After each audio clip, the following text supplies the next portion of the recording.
সারা পৃথিবীতে আজকে বেগম খালেদা জিয়ার এত বড় জানাজা আর কাউরি ভাগ্যে জুটেনি। কিন্তু জিয়াউর রহমানের উত্তরসূরি তার আমানতকে তিনি রক্ষা করেছেন। জিয়াউর রহমান যে নীতি দৈনৈতিকতা নিয়ে চলেছেন সেই আমানতকে তিনি কিন্তু রক্ষা করে গেছেন এবং এদেশের সর্বশ্রেণীর মানুষের অন্যায়ের বিরুদ্ধে ইভেন জামাত ইসলামকে নির্বাচনে প্রতিদ্বন্দ্বিতা করছেন।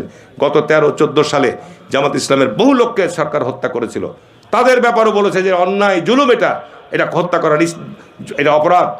এই সমস্ত কথা পরিষ্কারভাবে উনি বলেছেন। সুতরাং আমরা সত্যিকার অর্থেই একজন ন্যায়পরায়ণ নেত্রীকে আমরা হারিয়েছি, একজন প্রতিবাদী নেত্রীকে হারিয়েছি, একজন দেশপ্রেমিক নেত্রীকে আমরা হারিয়েছি, একজন স্বাধীনতার সার্বভৌমত্বের অতন্দ্র প্রহরী। বাংলাদেশকে নিয়ে যে যতই ষড়যন্ত্র করুন, উনি পরিষ্কার বলেছে যে বাংলাদেশকে নিয়ে এই দেশ বিক্রির ষড়যন্ত্র কোনোভাবেই শেখ হাসিনা কিছু করতে পারবে না।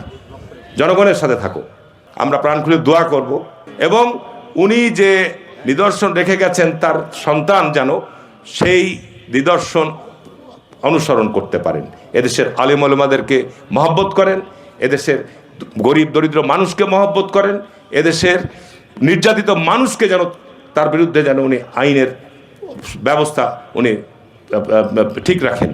চাঁপাইনবাবগঞ্জ এই স্টেডিয়াম মাঠের দিকে যে দেখো, এই বাংলাদেশের পরিচালক হিসাবে, পরিচালিকা হিসাবে আয় আল্লাহ বেগম নেত্রীর লাশ কাঁধের উপরে নিয়েছেন।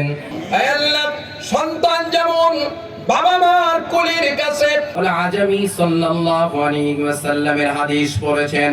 রব্বুল আলামিন আল্লাহ তাকে উদ্দেশ্য করে যে দোয়ার আয়োজন হয়েছে,